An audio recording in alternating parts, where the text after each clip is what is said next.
وعلى آله وأصحابه أجمعين أما بعد فأعوذ بالله من الشيطان الرجيم بسم الله الرحمن الرحيم وجعل لكم السمع والأبصار والأفئدة لعلكم تشكرون صدق الله العلي العظيم وصدق رسوله النبي الكريم بآواز بلند پڑھے الصلاة والسلام علیک یا رسول اللہ، الصلاة والسلام علیک یا حبیب اللہ، الصلاة والسلام علیک یا نبی اللہ، وعلی آلک واصحابک یا نور اللہ، اصحابک یا نور اللہ صلی اللہ تعالی علیہ وسلم۔ صلی اللہ تعالی علیہ وسلم۔ آج کی یہ محفل ماہانہ درس تصوف محسن اہل سنت الحاج مرحوم علی بھائی ماسٹر کی ایصال ثواب کے لیے منعقد ہے۔ اللہ کریم کی بارگاہ میں دعا ہے رب ذوالجلال کروٹ کروٹ ان کے درجات بلند فرمائے اور اللہ تبارک و تعالی ان کی دینی خدمات کا صلہ انہیں بہترین شکل و صورت میں عالم برزخ میں عطا فرمائے۔ دوستان محترم، میں نے مرحوم کے حوالے سے ابھی صبح میں دایادرہ میں ایک تفصیلی خطاب عرض کر دیا ہے، تو میں درس تصوف کی نسبت سے کچھ ضروری باتیں عرض کرنا چاہتا ہوں۔ گزشتہ ماہانہ درس تصوف میں ہم نے زبان کی حفاظت کے حوالے سے احکامات سنے تھے، اور آج کے اس ماہانہ درس تصوف میں نگاہ کی حفاظت کے حوالے سے کچھ ضروری احکامات پیش کرنے کی سعادت حاصل کروں گا۔ آپ اچھی طرح اس بات کو جانتے ہیں کہ اللہ رب العزت نے ہمارے وجود میں ان گنت اور بے شمار نعمتیں رکھی ہیں۔ بعض نعمتیں بعض سے زیادہ فضیلت رکھتی ہیں۔ انہی اہم ترین اور افضل ترین نعمتوں میں سے ایک نعمت اللہ نے ہمیں آنکھ کی شکل میں عطا فرمائی ہے۔ آنکھ اللہ نے کیوں عطا کی ہے؟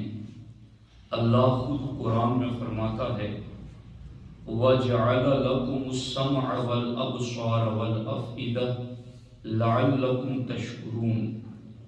ہم نے تمہیں کان، آنکھ اور دل دیے ہیں تاکہ تم اللہ کا شکر ادا کرو۔ سبحان اللہ۔ یہ چیزیں اللہ رب العزت نے شکر کی ادائیگی کے لیے عطا فرمائی ہیں، لیکن اللہ قرآن میں دوسرے مقام پر فرماتا ہے وَهُوَ الَّذِي أَنشَأَ لَكُمُ السَّمْعَ وَالْأَبْصَارَ وَالْأَفْئِدَةَ قَلِيلًا مَا تَشْكُرُونَ، کہ اللہ ہی نے بنائے تمہارے لیے کان، آنکھیں اور دل، قَلِيلًا مَا تَشْكُرُونَ، لیکن ان نعمتوں کا شکر ادا کرنے والے لوگ تھوڑے ہیں۔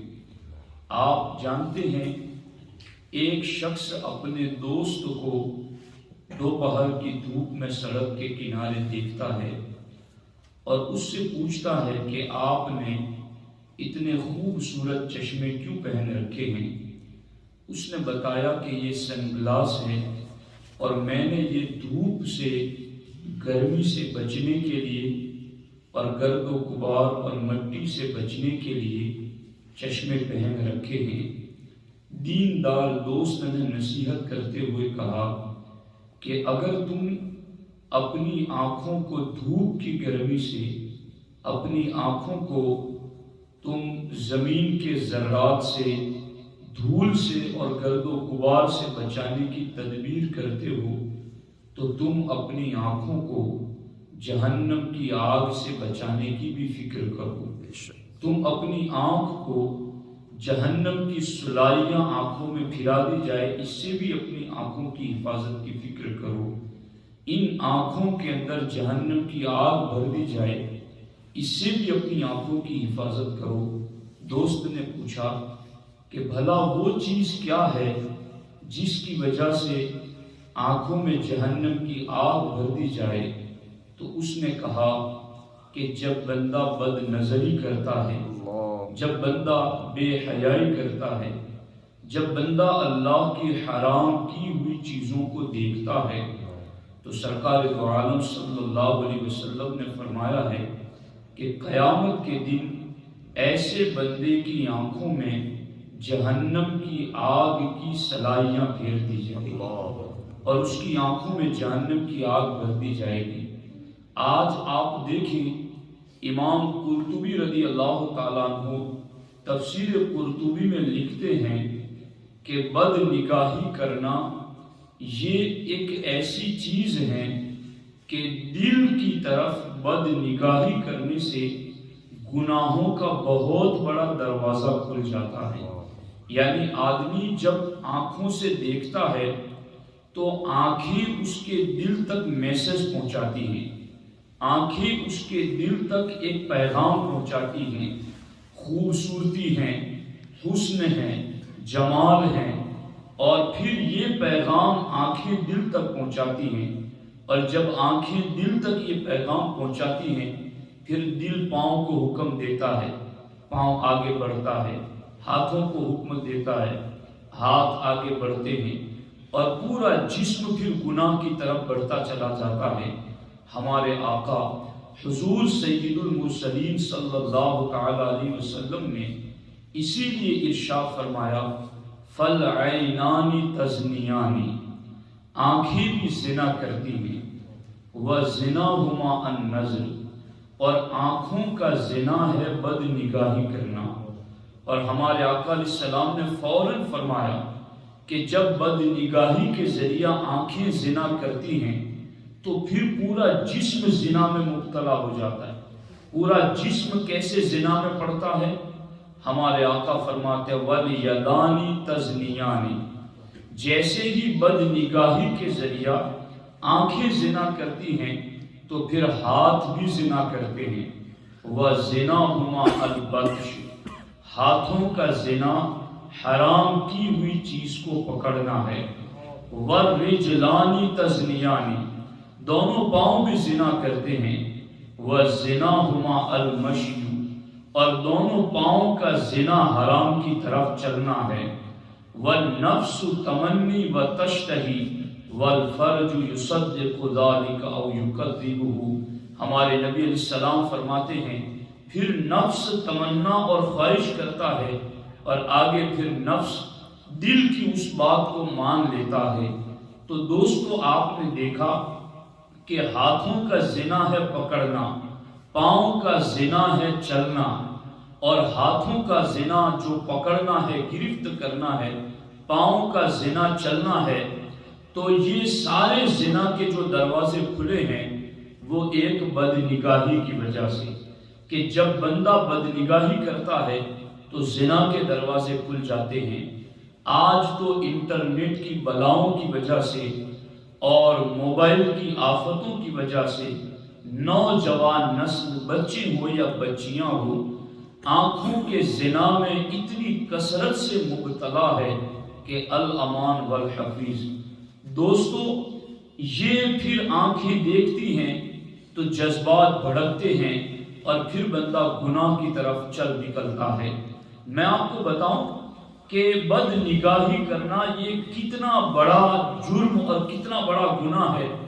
ہمارے آقا حضور سید المرسلین صلی اللہ تعالی علیہ وآلہ وسلم نے ایک مقام پر اسی لیے ارشاد فرمایا ہے کہ جب بندہ کسی غیر محرم پر نظر ڈالے تو آقا علیہ السلام نے فرمایا کہ اگر وہ اچانک نظر پڑ گئی ہے تو وہ فوراً اپنی نظر کو ہٹا لے۔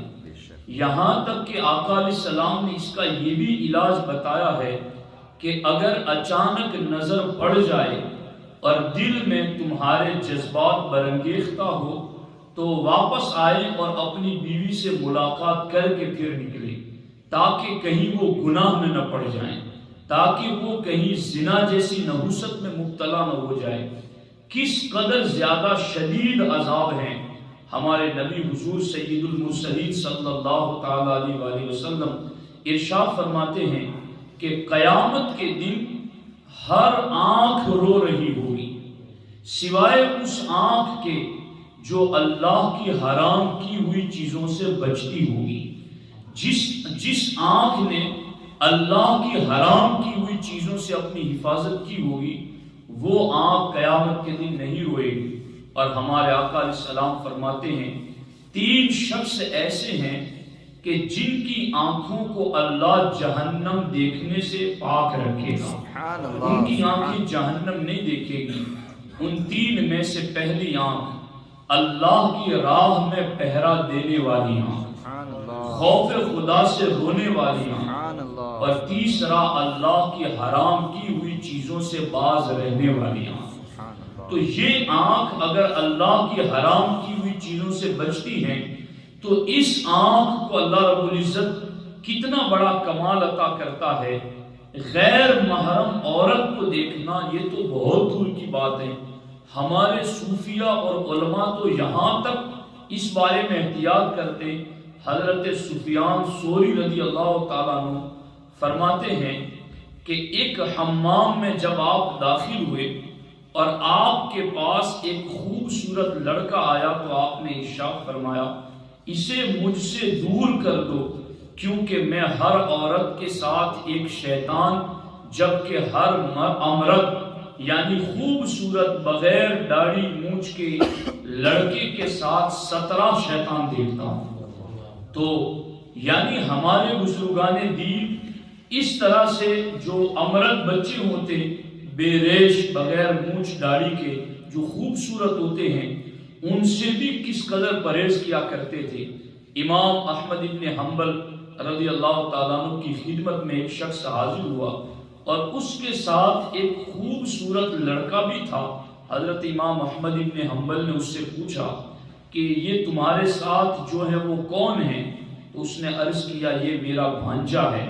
تو امام احمد ابن حنبل نے ارشاد فرمایا آئندہ اسے لے کر میرے پاس نہ آنا، اور آپ نے فرمایا اسے ساتھ میں لے کر راستے میں نہ چلا کرو، کہیں تمہیں نہ جاننے والے بدگمانی نہ کریں۔ آپ اندازہ لگائیں کہ اس طریقے سے بد نگاہی کے ذریعہ جو فتنے پھیلتے ہیں اور جو گناہ کے دروازے کھلتے ہیں، ہمارے بزرگان دین اس سلسلے میں کس قدر احتیاط کیا کرتے تھے۔ اسی لیے ہمارے نبی حضور سید المرسلین صلی اللہ تعالی علیہ وسلم نے حضرت فضل کو ایک مرتبہ اپنے ساتھ سواری پر اپنے پیچھے بٹھا رکھا تھا۔ یہ حضرت فضل وہی ہیں جن کی وجہ سے حضرت عباس ابن عبد المطلب رضی اللہ تعالی عنہما کو ابو الفضل کہا جاتا ہے۔ حضرت عباس ابن عبد المطلب کے بیٹے ہمارے نبی علیہ السلام کے چچا زاد بھائی حضرت فضل کو سرکار نے سواری پر پیچھے بٹھایا ہوا تھا، اور پیچھے بیٹھے بیٹھے سواری پر انہیں قبیلہ خثعم کی ایک لڑکی ملی، اور حضرت فضل نے گردن دوسری طرف پھیرنا چاہا کہ اللہ کے رسول علیہ السلام نے ان کا سر موڑ کر کے دوسری طرف کر دیا۔ تو حضرت عباس نے کہا کہ یا رسول اللہ صلی اللہ علیہ وسلم آپ نے اپنے چچا زاد بھائی کی گردن دوسری طرف کیوں پھیر دی؟ تو ہمارے آقا علیہ السلام نے ارشاد فرمایا میں نے نوجوان مرد اور عورت کو دیکھا تو میں ان پر شیطان کے خوف سے مطمئن نہیں ہوا، میں بے خوف نہیں ہوا، اس لیے میں نے ان کا چہرہ پھیر دیا کہ کہیں کسی عورت کو دیکھ کر کے یہ فتنے میں مبتلا نہ ہو جائیں۔ آپ دیکھیں کہ ہمارے آقا حضور سید المرسلین صلی اللہ تعالی علیہ وآلہ وسلم کس طریقے سے اپنے صحابہ کی تربیت کیا کرتے تھے۔ اسی لیے قرآن مجید میں اللہ رب العزت نے جس چیز کو ذکر کیا ہے وہ خاص طور پر قابل توجہ ہے، دھیان سے سننا۔ اور یہ بات اللہ نے مرد عورت دونوں کے لیے کہی ہے، یعنی قُلْ لِلْمُؤْمِنِينَ يَغُضُّوا مِنْ أَبْصَارِهِمْ وَيَحْفَظُوا فُرُوجَهُمْ، اے محبوب آپ ایمان والے مردوں سے فرما دیں کہ وہ اپنی نگاہیں جھکا کر رکھیں وَيَحْفَظُوا فُرُوجَهُمْ اور اپنی شرمگاہوں کی حفاظت کریں. اور اسی کے جسٹ بعد میں قرآن میں آیت ہے قُلْ لِلْمُؤْمِنَاتِ يَغْضُضْنَ مِنْ أَبْصَارِهِنَّ وَيَحْفَظْنَ فُرُوجَهُنَّ. محبوب آپ ایمان والی عورتوں سے بھی فرما دیں کہ وہ اپنی نگاہوں کو پست رکھیں اور اپنی شرمگاہوں کی حفاظت کریں. دونوں جگہ اللہ نے نگاہوں کو جھکانے کے بعد شرمگاہ کی حفاظت کی بات اس لیے کی ہے کہ نگاہ جھکیں گی تو شرمگاہیں محفوظ رہیں گی، نگاہیں پست رہیں گی تو بندے کا نفس کنٹرول میں رہے گا. آج لوگوں کے نفس آوارہ جو ہو گئے ہیں اس کی سب سے بڑی وجہ ہی یہی ہے کہ ان کے نفس اس لیے آوارہ ہوئے گئے کہ ان کی نگاہیں محفوظ نہیں ہیں، ان کی نگاہوں پر کنٹرول نہیں ہے. مگر میں آپ کو بتاؤں کہ آج ہم نگاہوں کے ذریعہ اگر کوئی حسین منظر دیکھ لیں گے تو یہ لذت تو چند منٹوں کی ختم ہو جائے گی، مگر جہنم کا عذاب ہماری آنکھیں کیسے برداشت کر سکیں؟ یہ آنکھیں تو اتنی نرم و نازک ہیں کہ اگر تنکا بھی پڑ جائے، دھول بھی اڑ کر آنکھوں میں آ جائے تو بڑی تکلیف ہو جاتی ہے اور آدمی کا پورا وجود بے چین اور بے قرار ہو جاتا ہے. جب ہلکا سا ذرہ آنکھ میں آ جائے تو آدمی اس قدر حیران و پریشان اور اس قدر بے چین و بے قرار ہو جاتا ہے. تو جب اس آنکھ میں بد نگاہی اور بد نظری کی وجہ سے جہنم کی آگ کی سلائیاں پھیر دی جائے گی تو انسان کا کیا حال ہوگا؟ اس وقت وہ کس قدر زیادہ تکلیف محسوس کرے گا. اسی لیے قرآن میں کہا کہ جو بندہ اپنی آنکھوں کی حفاظت کرتا ہے ذَلِكَ أَزْكَىٰ لَهُمْ، جو آنکھوں کو پاک رکھتا ہے اللہ فرماتا ہم اس کا دل پاک کر دیتے ہیں، ہم اس کا باطن پاک کر دیتے ہیں. اور عام طور پر جس بندے کی نگاہوں پر کنٹرول ہوتا ہے اس کے دل میں وسوسے بھی کم آتے ہیں، اس کے دل میں برے خیالات بھی کم آتے ہیں. اور جو اپنی نگاہوں سے بد نظری ہی کرتا رہتا ہے ہمیشہ وہ پریشان حال رہتا ہے، ہمیشہ اس کے دل و دماغ میں برے تصورات اور برے خیالات ڈیرا ڈالے رہتے ہیں اور وہ پریشان حال زندگی گزارتا ہے. اسی لیے ہمارے نبی علیہ السلام نے اس مقام پر نوجوانوں کے لیے خاص حکم دیا ہے.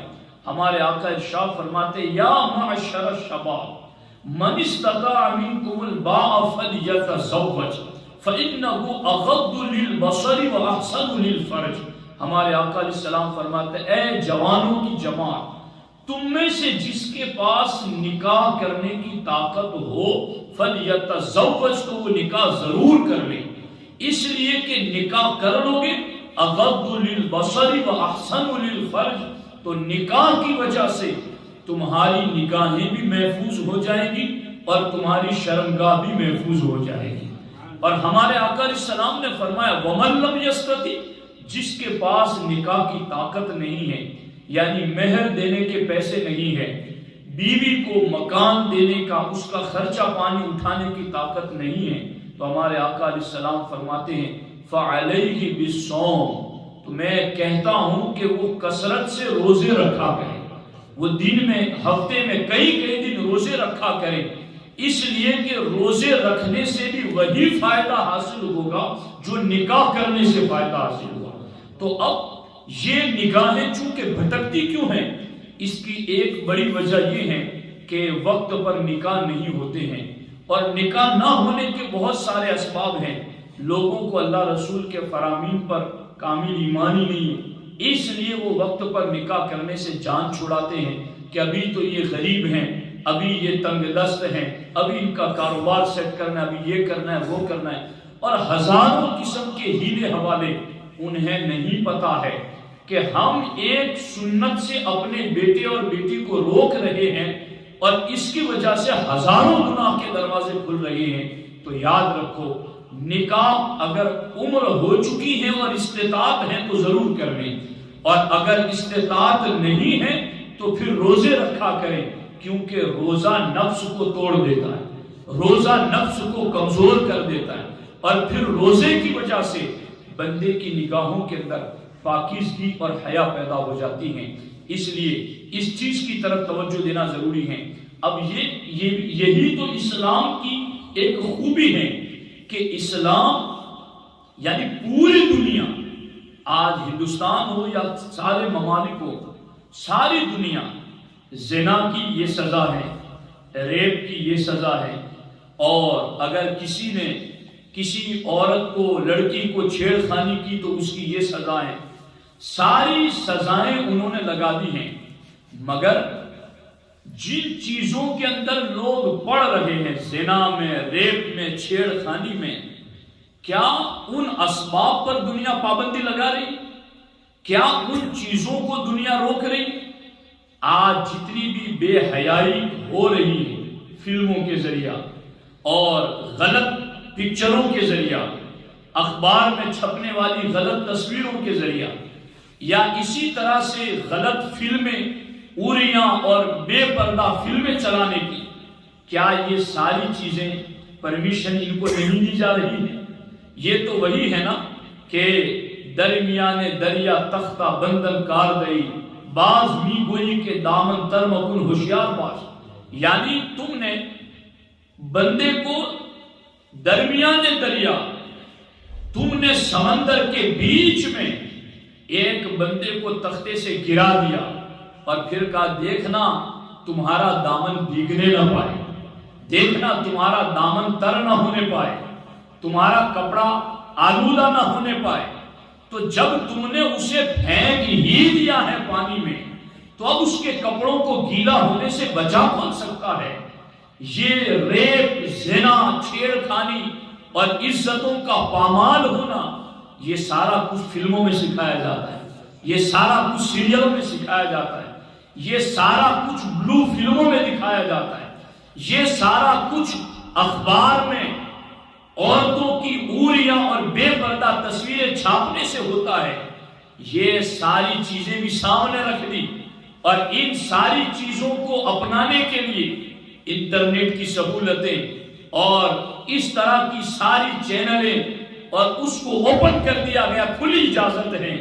اب ایک طرف تو سارے گناہ کے دروازے بھی کھول دیے، اور پھر یہ کہا گیا کہ زنا نہ کرنا ورنہ سزا دیں گے، ریپ نہ کرنا ورنہ سزا دیں گے، چھیڑ خانی نہ کرنا ورنہ سزا دیں گے۔ یہ ساری دنیا کے اندر یہ اسی طرح سے چل رہا ہے، مگر اسلام کیا کہتا ہے؟ اسلام کہتا ہے وہ بد نگاہی، جس بد نگاہی سے تم زنا کی طرف جا سکتے ہو، عورت کا جسم پر خوشبو لگا کے نکلنا کہ جس کی وجہ سے کوئی اس کی طرف تاک جھانک کرے، عورت کا پاؤں میں ایسے گھنگرو والے پازیب پہن کے نکلنا جو کسی کو دعوت نظارہ دے، اسلام کہتا ہے یہ گناہ کی طرف دعوت دینے والی چیزیں ہیں، یہ بھی حرام ہے، یہ بھی ناجائز ہے۔ عورت خوشبو لگا کر کے نکلے گی تو وہ حرام کام کر رہی ہے۔ عورت اگر پازیب میں، پاؤں میں گھنگرو والی آواز والی وہ جھانج پہن کے نکلتی ہے تو یہ بھی حرام ہے۔ عورت اپنے جسم پر ایسا لباس پہن کے نکلے جس سے جسم کا اتار چڑھاؤ نظر آئے، یہ بھی حرام ہے۔ عورت ایسا لباس پہن کے نکلے کہ جس سے جسم کے اندر کا حصہ باریک کپڑے کی وجہ سے جھلکتا ہوا نظر آئے، یہ بھی حرام ہے۔ عورت اپنے بالوں کو بغیر پردے کے دکھاتے ہوئے نکلے، یہ بھی حرام ہے۔ اسلام نے زنا سے پہلے جو چیزیں زنا کی طرف دعوت دیتی ہیں، اسلام نے انہی چیزوں سے روک دیا ہے تاکہ بندہ اس بارڈر کے قریب ہی نہ جائے جس بارڈر کے بعد زنا ہے، اس کے قریب ہی نہ جائے جس کے بعد جہنم کی آگ ہے۔ تو اگر دنیا ریپ کو، زنا کو، چھیڑ خانی کو ختم کرنا چاہتی ہے تو صرف ان چیزوں کی سزا متعین کرنے سے یہ ختم نہیں ہوگا۔ یہ جن چیزوں کی وجہ سے لوگ ان گناہوں میں پڑتے ہیں ان چیزوں کو بھی روکو، ان چیزوں پر بھی پابندی لگاؤ۔ اسلام نے شراب سے بھی روک دیا، اسلام نے اس طرح سے نشاور چیزوں سے بھی روک دیا. قرآن نے اسی لیے تو کہا وَلَا تَقْرَبُوا الزِّنَا، زنا تو کرنا ہی نہیں ہے. وَلَا تَقْرَبُوا الزِّنَا، زنا کے قریب بھی مت جانا. اب زنا کے قریب لے جانے والی جتنی بھی چیزیں ہیں اسلام نے ان ساری چیزوں کو حرام کر دیا. ہمارے آقا علیہ السلام نے فرمایا کوئی بھی مرد اجنبی عورت کے ساتھ تنہا نہ رہے، تنہائی اختیار نہ کرے، اس لیے کہ اس کے ساتھ تنہائی میں تیسرا شیطان ہوتا ہے. تو ہمارے آقا علیہ السلام نے اس طرح سے بد نگاہی کے ذریعہ اپنی امت کے لیے آنے والے مصیبتوں کا باضابطہ ذکر کر کے اس کی نشاندہی فرمائی کہ میری امت تم بد نگاہی اور بد نظری نہ کرنا ورنہ تم اس طرح سے گناہوں میں پڑتے چلے جاؤ گے. تو میں یہ سمجھتا ہوں ساتھیوں، اسی پر میں گفتگو ختم کرتا ہوں کہ آج اگر ہم اپنے آپ کو بہت سارے گناہوں سے بچانا چاہتے ہیں تو میں یہ سمجھتا ہوں کہ اپنی نگاہوں کو بے حیائی سے بچا، اپنی نگاہوں کو بد نظری سے بچا. اور آج لوگ کہہ سکتے ہیں کہ اب مولانا چلو ہم تو بڑے ہیں بچتے ہیں، پر نوجوانوں کو کیسے بچائیں؟ میں ان ماں باپ سے با ادب ریکویسٹ کرنا چاہتا ہوں اپنی اولاد کو نیک لوگوں کی سنگت میں بٹھاؤ. اپنی اولاد کے دوستوں کو چیک کرو یہ کن کی سنگتوں میں بیٹھتے ہیں، یہ کن کی صحبتوں میں بیٹھتے ہیں. میں افسوس کرتا ہوں کبھی کبھی کہ ماں باپ دن میں اپنی بیوی سے یہ تو پوچھتے ہیں کہ بیٹے نے آج صبح کا کھانا کھایا نہیں کھایا، شام کا کھانا کھایا یا نہیں کھایا، لیکن وہ ماں باپ آج یہ نہیں پوچھتے کہ بیٹے نے 5 وقت کی نماز پڑھی یا نہیں پڑھی، بیٹا سنی اجتماع میں حاضر ہوا یا نہیں ہوا، بیٹا علماء کی صحبتوں میں بیٹھا یا نہیں بیٹھا. وہ ان ساری باتوں کی کوئی فکر نہیں کرتے. اور اس کی وجہ سے میں اب کوئی غیر مہذب لفظ اس مجمع میں نہیں بولنا چاہتا کہ جس کی وجہ سے کسی کے لیے کوئی شرمندگی کا باعث بنے. لیکن یاد رکھنا یہ ایک دکھتا ہوا ہمارے دلوں کے اندر درد ہے کہ اس بے حیائی نے نوجوانوں کی نوجوانی چھین لی، ان سے جوانی کا حسن اور جوانی کی طاقت چھین لی ہے. یہ جوان ہیں جن کے چہرے مرجھائے ہوئے ہیں، یہ جوان ہیں جو بالکل سست ہیں، یہ جوان ہیں جو کام کے لیے تیار نہیں ہیں. تو یہ ساری چیزیں کیا ہیں؟ یہ نگاہوں کی نحوست کے نتائج ہیں جس نے ہمارے نوجوانوں کو کہیں کا نہیں چھوڑا ہے. تو میں تو بار بار اپنی مجلسوں میں کہتا ہوں ماں باپ سے کہ اپنی نوجوان اولاد سے اتنا کام لو دن کے اندر کہ یہ بستر پر جائے تو انہیں نیند ہی آ جائے. انہیں اتنا تھکا دو، ان سے اتنا کام لو کہ بس وہ بستر پر جائیں تو سو ہی جائیں. ان سے انہیں اتنا بیزی کر دو، انہیں فرصت میں ہی نہ رہنے دو کہ وہ موبائل پر گیم کھیلے یا موبائل پر کوئی غلط چیز دیکھے. نہ غلط دوستوں کی صحبت میں بیٹھنے دو، نہ انہیں فرصت میں رہنے دو. اگر غلط دوستوں کی صحبت سے بچا لیا گیا اور انہیں فرصت سے بچا لیا گیا، انہیں بیزی کر دیا، کام میں لگا دیا اور غلط سنگتوں سے بچا لیا، تو میں یقین کے ساتھ کہتا ہوں ان جوانوں کے جسموں میں طاقت بھی ہوگی اور ان کے چہروں پر جوانی کا نور بھی رہے گا. تو یہ درس تصوف کا آج کا یہ پیغام ہے کہ ہمیں خود بھی اپنی اولاد کی بھی اپنی نوجوان نسل کی بھی نگاہوں کی حفاظت کے لیے کوشش کرنی ہے. اللہ کریم میری آپ کی سب کی نگاہوں کی حفاظت فرمائے. السلام علیکم ورحمۃ اللہ وبرکاتہ. صلاۃ والسلام.